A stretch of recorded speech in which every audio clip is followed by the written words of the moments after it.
El o bien del objeto.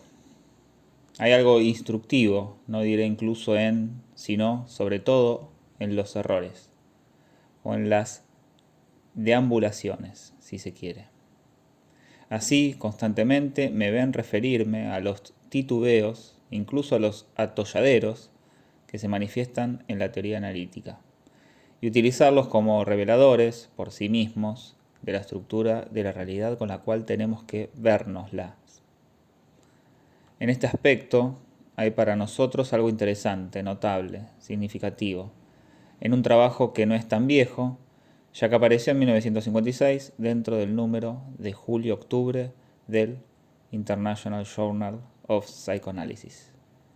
Fue realizado por algunos de nuestros colegas parisinos, cuyos nombres no diré porque no apunto a la posición de ellos de manera personal. Es un esfuerzo por poner a punto el sentido de la perversión. Curiosamente, en sus conclusiones el artículo es reservado a más no poder. La única conclusión articulada formalmente que surge de él es bastante sorprendente. No hay entonces ningún contenido inconsciente específico en las perversiones sexuales, ya que los mismos resultados pueden reconocerse en los casos de neurosis graves y de psicosis. Todo el artículo lo ilustra, pero de un modo que no puede considerarse del todo convincente. En efecto, sin tener necesidad de tomar las cosas con una perspectiva mucho más amplia, nos percatamos de que toma por punto de partida una confusión, mantenida constantemente, entre fantasma perverso y perversión. Se constata que en las neurosis y en las perversiones hay fantasmas conscientes e inconscientes que aparentan recubrirse, y con una sorprendente soltura se concluye de ello que no hay diferencia fundamental, desde el punto de vista del inconsciente entre neurosis y perversión. Hallarán allí reflexiones presentadas sin precaución, sin tomar en consideración la tradición analítica, y que proceden de una suerte de revisión de sus valores y principios. La única conclusión en que se detienen consiste en decir que la perversión es, en suma, una relación anormal erotizada. No se trata entonces de una relación con el objeto, sino más bien de la erotización de una relación, por razones económicas. Ante un examen un poquito más juicioso, esa relación erotizada con el objeto no puede dejar de aparecer como una suerte de virtud dormitiva. Por nuestra parte, luego de haber comenzado la vez pasada a acercarnos a la relación entre el fantasma y la neurosis para indicar sus términos más generales, hoy nos vemos llevados a ocuparnos de la relación entre el fantasma y la perversión. Una palabrita de historia acerca de lo que ocurrió en el análisis y que puede ser delimitado de una manera más rigurosa a la luz de nuestro progreso. Muy poco tiempo después de haber articulado las funciones del inconsciente, en especial a propósito de la histeria, de las neurosis y del sueño, Freud se vio llevado a plantear la presencia en el inconsciente de lo que denominó tendencias perversas polimorfas.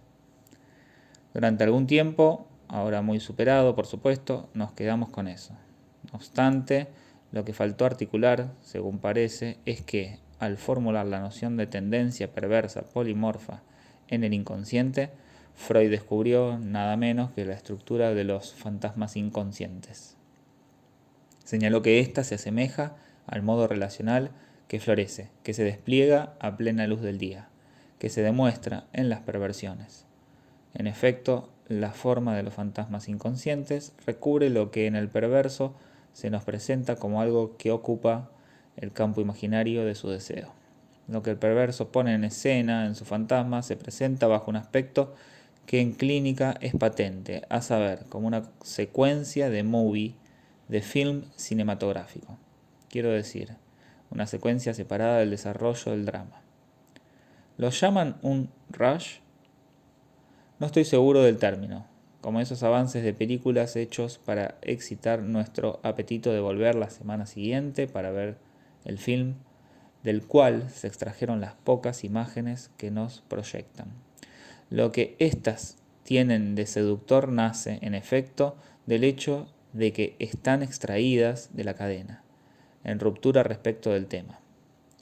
En el fantasma del perverso se trata de algo de este orden. Por cierto, el análisis nos enseñó a reubicarlo en su contexto, a unirlo con su secuencia dramática, a relacionarlo con la historia pasada del sujeto, en diferentes grados, aún a costa de algunas modificaciones, retoques, transformaciones en lo opuesto. Recupera su lugar y su sentido. Sin embargo, la extracción bajo la cual se presenta confirma lo que hemos formulado sobre la posición del deseo, a saber, que el deseo se sitúa en un más allá de lo nombrable, en un más allá del sujeto. De pasada, agregaré, y a modo de recordatorio, que eso es lo que retrospectivamente nos explica la cualidad propia con que se reviste el fantasma, sea o no el del perverso. Cuando se confiesa, me refiero a esa suerte de incomodidad que hay que nombrar cuando despunta y que a menudo impide por mucho tiempo que los sujetos lo suelten. Esa faz ridícula solo se explica por las relaciones que ya pudimos notar entre la posición del deseo y el dominio de la comedia. Enseguida, pues, se planteó la cuestión acerca de cuál era la naturaleza real del fantasma perverso. Ese fantasma, ¿acaso tenía una naturaleza en cierto modo radical? ¿Era un dato natural, un término último, o bien había que ver en él algo tan complejo, elaborado y, en definitiva, tan significativo como el síntoma neurótico? Esta pregunta dio lugar a toda una reflexión que se integró al problema de la perversión y que ocupó una parte esencial en la elaboración de lo que se denomina relación de objeto o relación con el objeto. Se dio entonces una definición evolutiva, genética de esa relación de objeto. Los estadios que regulan el desarrollo del sujeto no solo han sido convertidos en momentalidades del eros del sujeto, en fases erógenas del sujeto, sino en modos de la relación del sujeto con el mundo. Aquí no tengo que recordarles quiénes fueron los iniciadores. Abraham, Ferenczi, entre otros, de las denominadas tablas de fases correlativas, que ponen en correspondencia los susodichos reservorios de tendencias y las formas libidinales del ego. Se suponía que a tal forma de la libido correspondía tal estructura del ego, que especificaba tal tipo de relación con la realidad. Ustedes saben qué claridad e incluso qué ganancia aportó esa elaboración y también los problemas que planteó. Ciertos autores intentaron encontrar en un caso concreto, preciso, las susodichas correspondencias, pero basta remitirse al menor de sus trabajos para darse cuenta de que siempre se las establece de una manera un poco teórica, y en ocasiones el texto sugiere, por sí mismo, que falta una justa estimación de las cosas.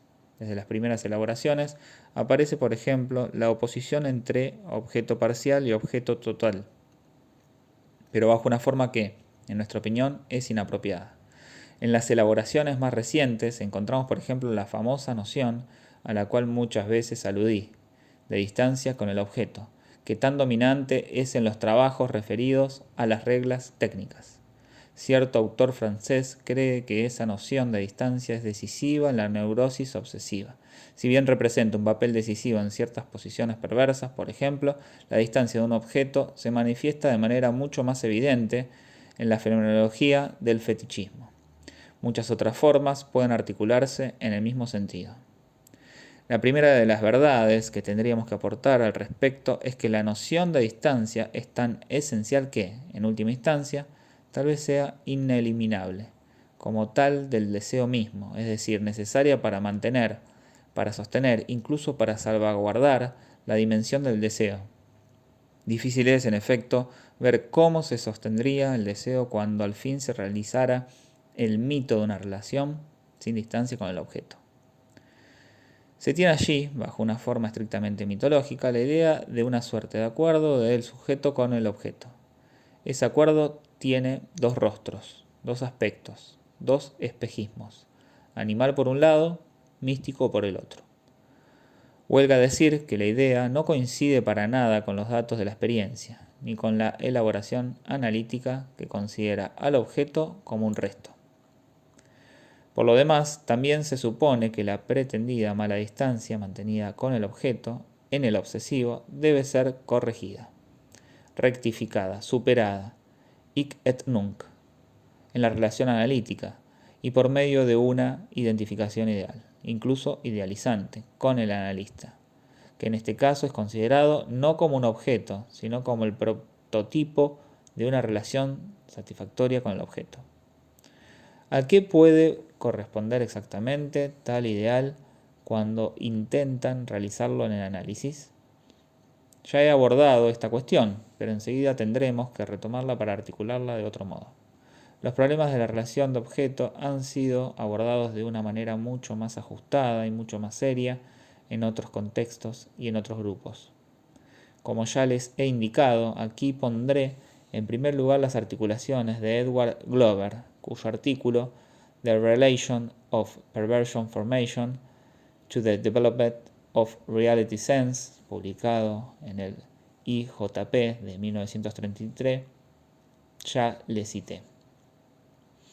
En su afán por una elaboración genética de las relaciones del sujeto con el mundo, con la realidad que lo rodea, exige que la evolución sea estudiada con la mayor precisión posible, en los análisis de adultos por medio de la reconstrucción y en el niño por medio de la aprehensión directa del comportamiento. Pretende situar las perversiones sobre una cadena cronológica que él estableció y que consta de las fechas de inserción de las diversas anomalías psíquicas con las cuales el análisis tiene que vérselas. Las pone en serie con un orden que, como es habitual, no deja de prestarse a crítica, sin insistir demasiado en ello. Destaquemos que él subraya el carácter primordial de las perturbaciones psicóticas, en especial de las perturbaciones paranoides, y a continuación sitúa las diferentes formas de neurosis que se suceden en un orden progresivo, es decir, de atrás adelante, desde los orígenes hacia el después. La primera es la neurosis obsesiva, que entonces limita exactamente con las formas paranoides de la psicosis. En un artículo del año anterior acerca de las drug addictions, lo que nosotros denominamos toxicomanías, él creyó situar con bastante precisión las relaciones entre las formas paranoides y las neurosis, y allí busca situar las perversiones. En qué etapa se inscriben, en qué fecha comienzan, a qué modo de relación del sujeto con lo real corresponden. En su concepción, la etapa tipo paranoide, considerada como primitiva, se caracteriza por un modo muy específico de relación con el objeto, vinculado a mecanismos primitivos de proyección y de introyección. En ese nivel sitúa la función de la drug addiction. Él expresa con claridad que en este plano adhiere a la elaboración kleiniana, aunque de manera manifiesta se había convertido, ustedes saben, en el contradictor de Melanie Klein. He aquí el contexto del instructivo pasaje que les leía algunas sesiones atrás, en el cual de un modo metafórico muy brillante no vacila en comparar el mundo primitivo del niño con algo que participa de una carnicería, de un lavatory público, bajo un bombardeo y de una morgue combinados. La etapa que sigue a ese espectáculo inaugural de la vida aporta una organización sin duda más benigna, la de una farmacia con sus reservas de objetos, unos benéficos, otros maléficos. Ese pasaje nos muestra en qué dirección Glover y la señora Melanie Klein, al respecto, no hay diferencia entre ambos, intentan definir la función del fantasma como organizador de la construcción de la realidad por parte del sujeto. En su artículo sobre la Symbol Formation y el ego, Melanie Klein nos articula con precisión de qué modo el niño conquista sucesivamente los objetos. Al comienzo, debido a las frustraciones que padece, los objetos son fuente de ansiedad para el niño, y en consecuencia, sus relaciones fundamentales con su entorno están teñidas de agresividad, son sádicas. El sujeto luego desplaza su interés hacia objetos más benignos, más distantes de sus necesidades, objetos que a su turno se cargarán de la misma ansiedad. He aquí en qué términos se concibe la extensión del mundo del niño. Observen bien que aquí se trata de un mecanismo que podríamos denominar contrafóbico. Los objetos contrafóbicos reemplazan a los objetos fóbicos, a riesgo de convertirse en fóbicos a su vez. la extensión progresiva del mundo de los objetos, es decir, la conquista de la realidad, se consuma entonces dentro de una dialéctica contrafóbica. Saber si esa concepción corresponde o no a la clínica aquí no entra directamente en el campo de nuestra mira. En la clínica muchas cosas se oponen a esto. Creo que esa teorización testimonia una visión unilateral, en la medida en que semejante mecanismo, si bien no deja de interferir con la conquista de la realidad, no constituye en sentido estricto la realidad. Sin embargo, aquí nuestra meta no es criticar la teoría de Melanie Klein. Buscamos algo muy diferente, a saber, aclarar lo tocante a una función que es el deseo. Ahora bien, esa concepción enseguida muestra sus consecuencias, ya que Glover desemboca en una paradoja que sin duda debería ser más instructiva para él que para nosotros, que no hemos de acostumbrarnos por ello. En concreto, lo que intenta hacer es situar las diversas perversiones con respecto a una dialéctica o a un mecanismo que él pretende integrar a la noción de un desarrollo regular del ego, un desarrollo que sería paralelo a las modificaciones de la libido. De ello resulta que todo el destino y la estructuración del sujeto se inscriben en términos de pura experiencia individual, de conquista de la realidad.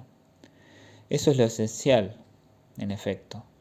En ello consiste, por ejemplo, la diferencia entre la teoría que les doy acerca de las fobias y la que proponen ciertos autores franceses recientes. Ellos tratan de reconstituir la génesis de la fobia a partir de las formas estructurales de la experiencia infantil, el modo en que, por ejemplo, el niño se adapta a sus relaciones con aquellos que lo rodean, o al pasaje de la claridad a la oscuridad. Se trata de una génesis puramente experimental. A partir de una experiencia de miedo se deduce y se engendra la posibilidad de la fobia.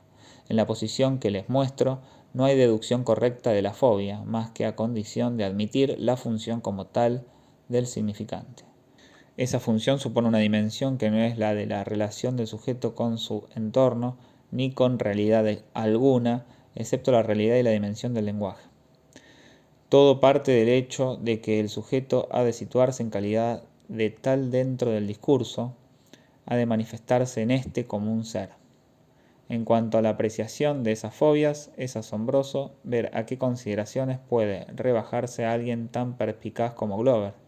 En su tentativa de explicar la génesis y la estabilización de una fobia, declara lo siguiente: es más ventajoso padecer una fobia al tigre en Londres que en una selva de la India. Cabría replicarle que ese no es el registro en que el problema se plantea. Cabría incluso revertir su proposición y decir que una fobia al tigre es muy ventajosa para adaptar al niño indio a su situación real, mientras que es muy pesado padecer una fobia al tigre cuando alguien, sea un niño o un sujeto más avanzado en su desarrollo, vive en Londres. Allí, un sujeto presa de tal fobia tendría sin duda un comportamiento de lo más trabado y sin ninguna relación con lo real. De hecho, Glover se encuentra frente al siguiente problema: ¿cómo situar la perversión dentro de una perspectiva genética, siendo que incluye la mayor diversidad de distorsiones de la realidad? Él no puede hacerlo más que a condición de fragmentar la perversión y de interpolarla en todas las etapas supuestas o presupuestas del desarrollo.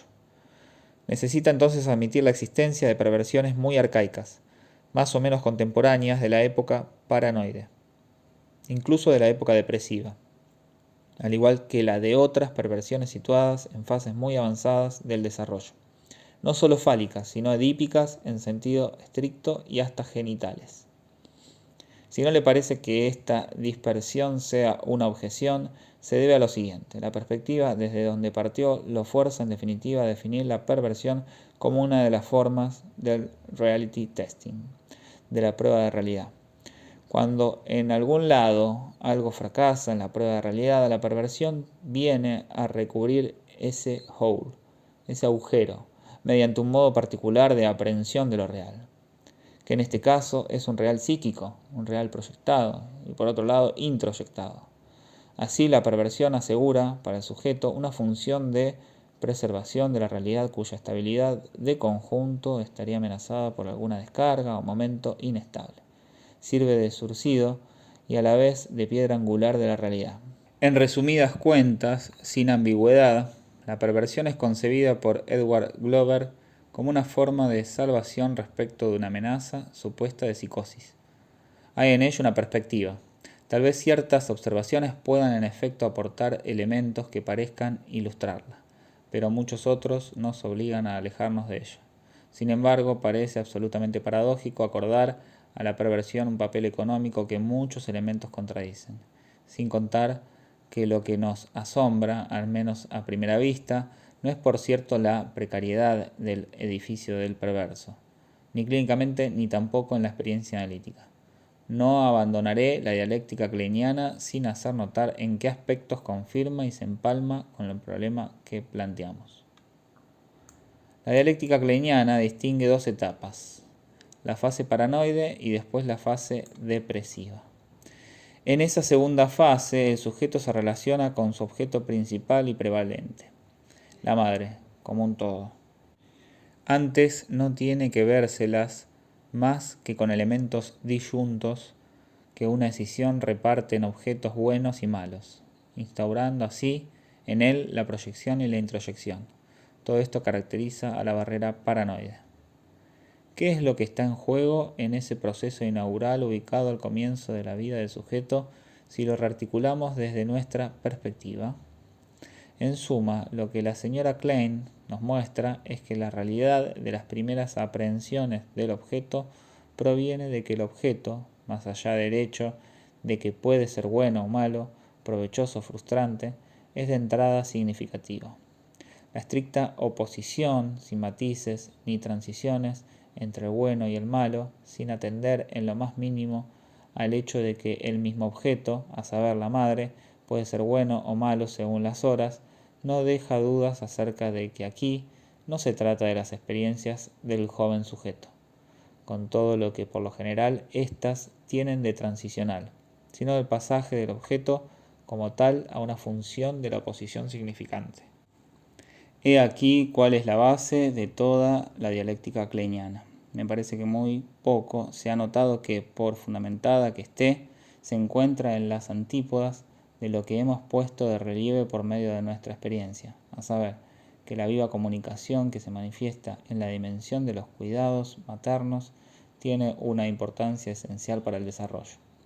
Ese elemento pertenece a un registro muy diferente, que le es contemporáneo, sin que se lo pueda confundir con él. Lo que Melanie Klein nos aporta es una suerte de álgebra primitiva que se empalma a la perfección. Cabe decirlo con lo que intentamos poner de relieve bajo el nombre de función del significante. Lo que con o sin razón Melanie Klein nos describe, y no tenemos más que consignarlo, son las formas primarias primitivas de la función del significante, ya se trate de algo efectivamente presente en esa época o de una mera Rook fantasy, fantasma, pero hacia atrás. Luego, ¿qué valor va a tomar la fase límite entre los dos periodos? Me refiero al periodo paranoide, con su organización de los objetos buenos, que son interiorizados, internalices, por el sujeto, y de los malos, que son rechazados. Y el periodo depresivo, en el cual interviene la noción del sujeto como un todo. Observen en efecto que sólo a partir del momento en que el sujeto se considera a sí mismo como un todo, puede tener un adentro y un afuera. Recién entonces es concebible que se manifieste el proceso de internalization y de externalization, de introyección y de proyección, que desde la perspectiva de Melanie Klein es decisivo para la estructuración del animal primitivo. Nuestras coordenadas nos permiten captar lo que está en juego en el pasaje de una fase a la otra, lo que ella denomina la decisión primitiva de los objetos en buenos y malos resulta reubicada, dice en otro registro, el del adentro y el afuera del sujeto. Ahora bien, creo que, sin forzar demasiado las cosas, podemos remitir ese registro al momento del llamado estadio del espejo. La imagen del otro es lo que da al sujeto la forma de la unidad del otro como tal. Y a partir de ello puede establecerse la división entre el adentro y el afuera, con respecto a la cual van a reclasificarse los objetos buenos y malos. Los buenos deben pasar adentro, los malos deben permanecer afuera. Pues bien, lo que aquí llega a definirse de la manera más clara, pues esta es impuesta por la experiencia, podemos formularlo en nuestros propios términos. Me refiero a que el discurso que organiza realmente el mundo de los objetos, según el ser del sujeto, rebasa el discurso en que el sujeto se reconoce a sí mismo en la llamada experiencia del estadio del espejo. En efecto, dentro de la relación de identificación narcisista de una imagen con la otra, él se reconoce como dominio y como yo único, como dominio de un yo. Para comprender lo que está en juego en lo que Melanie Klein nos describe, debemos admitir el no recubrimiento entre esas dos experiencias. Yo no digo que toda la experiencia del desarrollo se ordena así necesariamente. Por un lado está la experiencia que define al sujeto como objeto de la primera identificación con la madre, precisamente con sus insignias, y que conserva para el sujeto un valor asimilativo, que desborda lo que él podrá meter dentro de sí. Por otro lado, está el registro que define ese adentro, donde el sujeto es idea, es decir, típica e idealmente la imagen de ese joven semejante con el cual lo vemos, de la manera más clara, hacer sus primeras experiencias de dominio de prestancia. Entre ambas cosas está ese campo X en el cual I, A minúscula, forma parte del sujeto y a la vez no forma parte de él. ¿Qué es? Es lo que Melanie Klein llama el objeto malo interno. No parecen asombrarse de la paradoja que este objeto constituye con respecto a las premisas de partida, aunque se presente de entrada en la dialéctica kleiniana, y de la manera más manifiesta, como el objeto problemático. En efecto, al verlo desde afuera, donde el sujeto no es sujeto, pero debemos tomarlo como un ser real, podemos preguntarnos, a fin de cuentas, ¿el sujeto es o no es ese objeto malo con el cual supuestamente se identifica? A la inversa, si lo vemos desde adentro, desde el punto de vista de la crasía, del dominio, del primer ejercicio del sujeto para sostenerse, para afirmarse, para contenerse, se plantea la siguiente pregunta. ¿El sujeto tiene o no ese objeto malo cuyo papel absolutamente decisivo sabemos que adquirirá a partir de allí? Según Melanie Klein, lo hemos visto, la repartición de los objetos en buenos y malos determina el proceso de estructuración del sujeto. Este interioriza los objetos buenos y primitivamente los hace formar parte de él, mientras que rechaza los malos como algo que no es él. Luego, la paradoja del objeto malo interiorizado se presenta en primer plano. El sujeto lo interioriza, lo hace suyo, y al mismo tiempo, como objeto virtualmente malo, de algún modo lo niega. Ese objeto malo no cesa de proponerse con respecto al ser del sujeto, bajo la forma de un enigma permanente y ansiógeno. Está claro que lo que pondrá fin es la función ulterior de lo prohibido, que introduce en el objeto malo una delimitación esencial. Me refiero a que si el sujeto es ese objeto malo, no lo tiene. En la medida en que está identificado con él, está prohibido que lo tenga. La eufonía francesa entre el subjuntivo del verbo avoir, tener, y el indicativo del verbo être, ser, ha de utilizarse aquí. En otros términos, en el nivel del objeto malo, el sujeto experimenta, si puedo expresarme así, la servidumbre de su dominio. El amo verdadero, todos saben que está más allá de todo rostro, que está en alguna parte del lenguaje, aunque pueda incluso no estar en ninguna parte. El amo verdadero delega al sujeto el uso limitado del objeto malo como tal. Es la medida en que es un objeto que no está situado con relación a la demanda, un objeto que no puede demandarse. Esto es lo que da su alcance a los datos que encontramos en la experiencia. Se lo lee de una manera sobrecogedora en los casos precisos que Melanie Klein nos muestra. El niño tan singularmente inhibido, que nos presenta en su artículo la importancia de la formación de símbolos en el desarrollo del yo, está manifiestamente en el atolladero que constituye el campo de lo no demandable como tal. En cuanto ella comienza a hablarle, lo que enseguida obtiene se cristaliza en una demanda pánica. Nerves coming. ¿Viene, niñera? A continuación, Melanie Klein nos señala como algo muy asombroso, decisivo, el hecho de que el niño se permitirá retomar contacto con sus objetos, de los cuales él aparece singularmente separado al comienzo. Lo hace, ustedes lo recuerdan, poniendo en práctica una especie de pequeña cortadura, arrancadura, mediante un par de tijeras.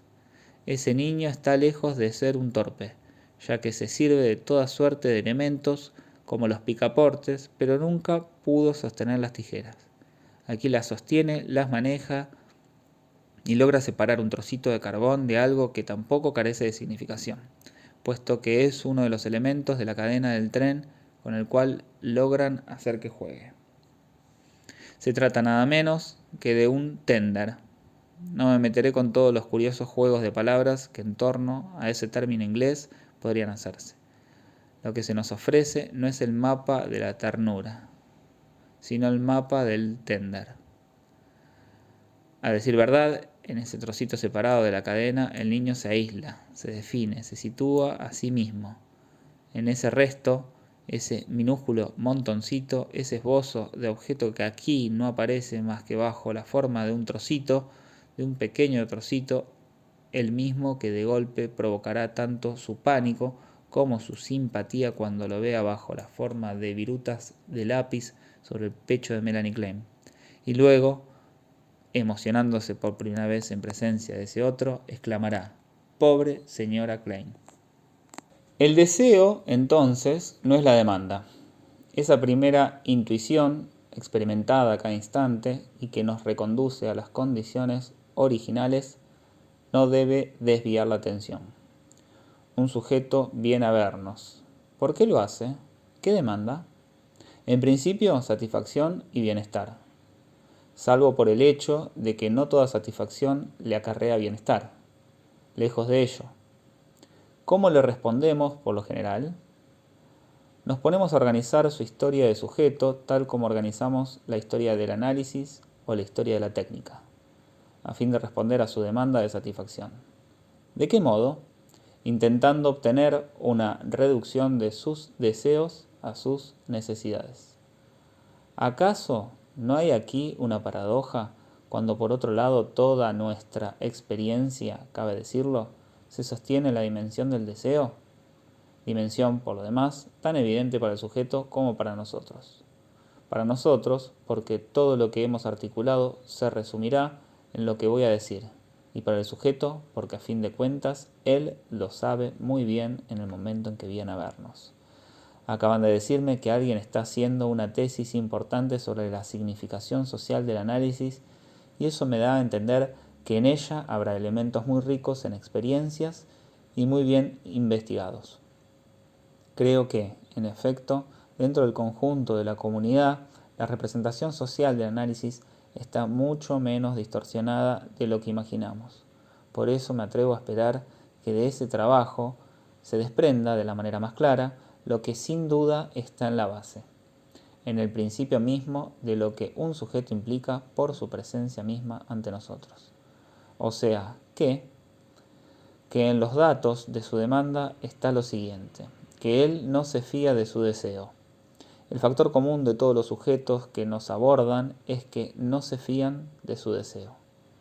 Que, bajo el efecto de nuestros artificios, ese deseo pueda penetrar debido a nosotros, en la referencia a la necesidad, incluso en su sublimación, a través de los elevados caminos del amor.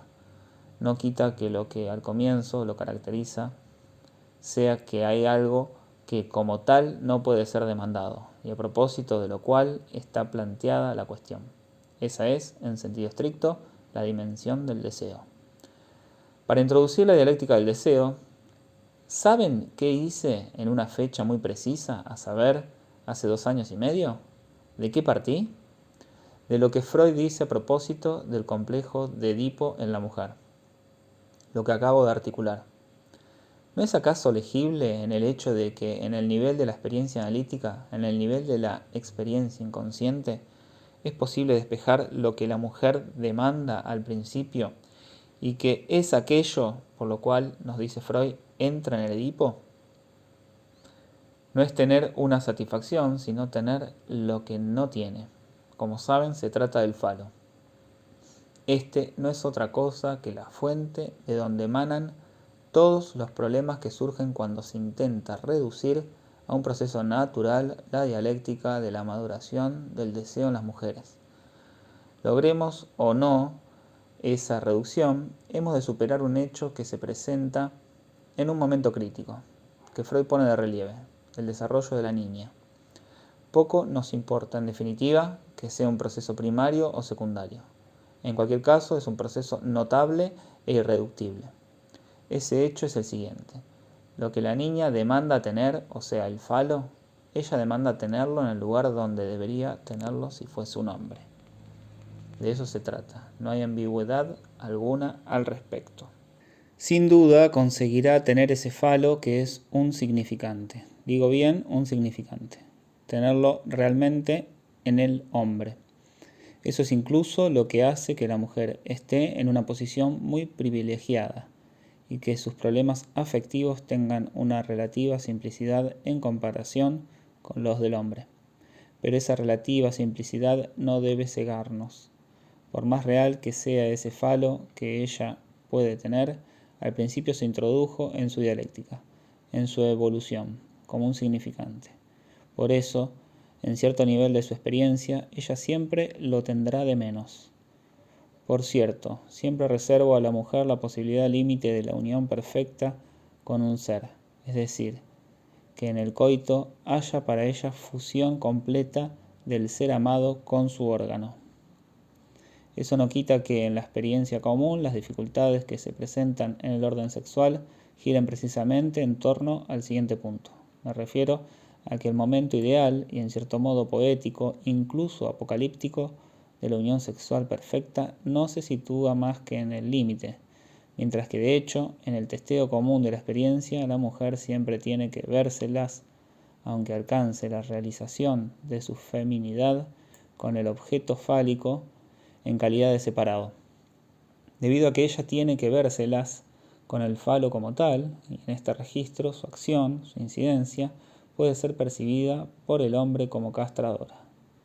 Además, por supuesto, esto permanece inconsciente para ella hasta el análisis, así como queda inconsciente que simbólicamente ella es ese falo que no tiene, en la medida en que ella es el objeto del deseo del otro. Ignora tanto lo uno como lo otro. Esta posición específica de la mujer vale en la medida en que es inconsciente para ella, o sea, en la medida en que solo vale para el otro, el partener. Sin embargo, la fórmula muy singular, paradójica, en que se resuelve su relación con el falo es que, en el inconsciente, ella lo es y a la vez lo tiene. La posición particular del falo, junto a la mujer ideal, a la mujer en su mundo fantasmático, es uno de los efectos más singulares de la relación con el discurso. En el inconsciente, ella lo es y lo tiene. En el mejor de los casos, aunque no lo sabe, salvo por su deseo. De ello resulta que su fórmula transubjetiva, si cabe expresarse así, su fórmula inconsciente tiene una singular similitud con la del perverso. ¿Qué hemos descubierto acerca de la economía inconsciente de la mujer, sino que ella resulta colocar en equivalencias fálicas todos los objetos que pueden separarse de ella, incluido y en primer lugar el objeto más natural que se separa de ella, a saber, su producto infantil? No hagamos aquí más que reproducir el texto mismo de la doctrina analítica. Por eso, los objetos de los cuales nos separamos terminan por tomar para ella, del modo más natural del mundo, si puedo expresarme así, la función de objeto del deseo. Y esto es lo que nos explica, creo, la menor frecuencia de la perversión en la mujer, por estar inscriptas en el contexto cultural, ya que ni hablar de que lo estén en otro lugar. Sus satisfacciones logran situarse en la dialéctica de la separación, que es la de los objetos significantes del deseo. Más de un autor analista ha expresado con mucha claridad lo que acabo de decir, y de un modo que les parecerá sin duda mucho más concreto, al exponer que, si entre las mujeres hay menos perversiones que entre los hombres, se debe a que en general ellas satisfacen sus relaciones perversas dentro de sus relaciones con sus hijos. No es que por esto su hija está muda, sino que por esto hay algunos niños de los cuales debemos ocuparnos como analistas. Como ven, recaemos en verdades primeras, pero no es inútil recaer en ellas por una vía correcta y clara. Aprovecharé el punto en que me encuentro para darles también una indicación destinada a atemperar el asombro y hasta la impaciencia que la parte masculina de mi asamblea podría experimentar ante uno de los rasgos singulares de sus relaciones con sus partners del otro sexo. Hablaré de lo que por lo general se denomina celos. El análisis que aportó tanta claridad, en la misma medida, aportó por supuesto oscuridad. Todo progreso, decía Nestroy, tan apreciado por Freud, nunca es sino la mitad de grande de lo que al comienzo se esperaba. Así, en el análisis, el problema de los celos femeninos ha sido diluido dentro de la forma muy diferente de los celos masculinos. Si en un sexo y en el otro los estilos del amor son profundamente distintos, los celos femeninos, en especial, a mi entender, son algo que en verdad solo puede situarse bien en el punto más radical. Si lo recuerdan, remítanse a mi pequeño gráfico de la demanda. El sujeto interroga su relación con el otro, luego lo marca con la desgradación significante, si puedo decirlo con A barrada, para resultar él mismo degradado, S barrada, en presencia de esa A minúscula que a fin de cuentas es el resto de la división. Esa cosa irreductible, no demandable, que es precisamente el objeto del deseo. Pues bien, en la medida en que el sujeto, que en este caso es la mujer, se convierte en objeto de amor, ve en ese resto lo más esencial que ella tiene, y por eso da tanta importancia a la manifestación del deseo de su partner. Ocurre que, en definitiva, es evidente que en la experiencia el amor y el deseo son dos cosas diferentes. De todos modos, hay que hablar claro y decir que es posible amar mucho a un ser y desear a otro. En la medida en que la mujer ocupa la posición particular que hemos dicho, ella conoce muy bien el valor del deseo. Me refiero a que, más allá de todas las sublimaciones del amor, el deseo tiene una relación con el ser, aún bajo su forma más limitada, más acotada, más fetichista y, en definitiva, más estúpida, aún bajo la forma límite en que dentro del fantasma el sujeto enceguecido no es literalmente más que un soporte y un signo, el signo de la A minúscula como resto significante de las relaciones con el otro. No obstante, a fin de cuentas, la mujer dará a esa A minúscula el valor de prueba última de que el otro se dirige a ella. Un hombre puede amarla con toda la ternura y la dedicación imaginable. Pero si desea a otra mujer, e incluso si ella sabe que lo que el hombre desea en esa mujer es su zapato, o la falda de su vestido, o el maquillaje de su rostro, el homenaje al ser se produce de ese lado. De vez en cuando es necesario recordar verdades primeras, y por eso pienso que disculparán el tono, tal vez un poco animado, que di a esta digresión.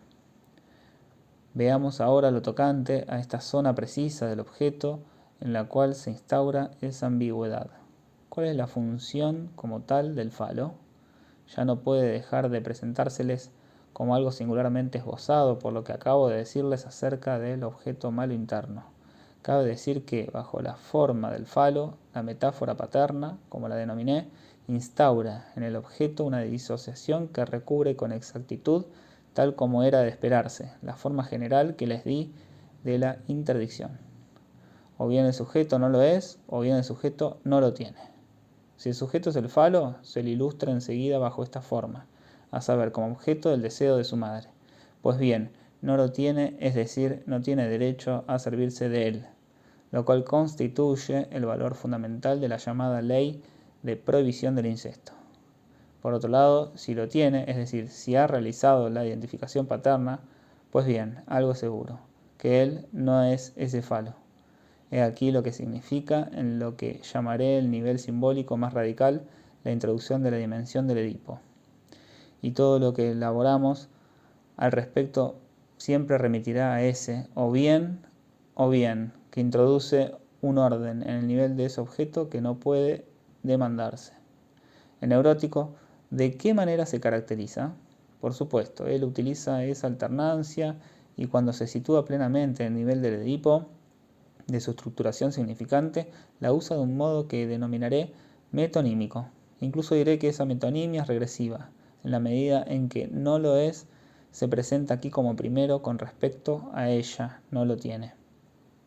Me explico, el neurótico utiliza la alternativa fundamental bajo una forma metonímica porque no tenerlo es para él la forma en que confirma de manera enmascarada que lo es.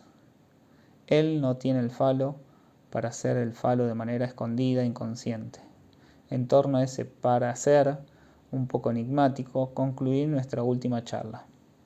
Observen bien que lo tiene otro, mientras que él lo es de manera inconsciente. En su función de deseante, el sujeto se agencia un sustituto.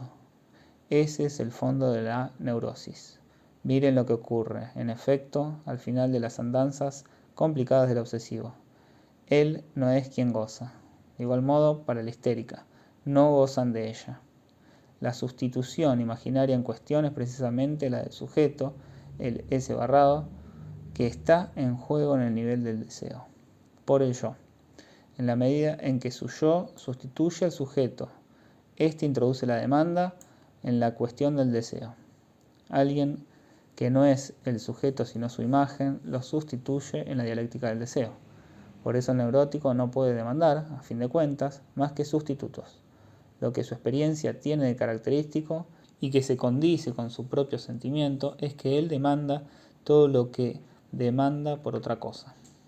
Esa es la otra consecuencia del papel que lo imaginario viene a representar en lo que denominé la metonimia regresiva del neurótico, ya que en ese dominio no es posible detenerlo. Una vez que el sujeto se reemplaza a sí mismo en el nivel de su deseo, no puede demandar más que sustitutos mientras cree demandar lo que desea. Más aún, por experiencia, el yo, debido a su forma misma, es decir, por cuanto es el reflejo de un reflejo y la forma del otro, también reemplaza a aquel a quien el sujeto demanda algo. Ese yo separado en ningún lugar viene a tomar con más facilidad que en el neurótico el lugar de ese objeto separado que les designo como la forma original del objeto del deseo. El altruismo del neurótico, al revés de lo que dicen, es permanente. Para obtener las satisfacciones que busca, nada es más común que verlo tomar un camino acerca del cual cabe decir que consiste en dedicarse a satisfacer. Pero en ese caso, tanto como puede. En el otro, todas las demandas, que sin embargo bien sabe que en él constituyen un perpetuo fracaso del deseo, dicho con otras palabras, en su dedicación al otro, él se enceguece acerca de su propia insatisfacción. Creo que estas cosas no son comprensibles por fuera de la perspectiva, que aquí intento articular para ustedes. Para el neurótico, la S tachada de la fórmula, S barrada, rombo a minúscula, se transforma, lo digo bajo reserva y someramente, en algo donde se inscribe la identificación de su ser inconsciente con el falo. Por esa razón daremos a este el mismo signo que al sujeto. Y así, como hay sujeto tachado, escribiremos falo tachado, en presencia de un objeto que escribimos bajo la forma más general de un objeto del deseo, a saber, bajo la forma de ese otro imaginario donde el sujeto se sitúa y se orienta. Es decir, falo tachado, rombo y minúscula de A. Ahora debemos pasar a la perversión, pero, como es tarde, aplazaré hasta la próxima vez la continuación de este discurso. Si no puedo hacerlo avanzar más rápido, no vean en ello nada más que el efecto de la dificultad de aquello en lo cual debemos progresar. 17 de junio de 1959.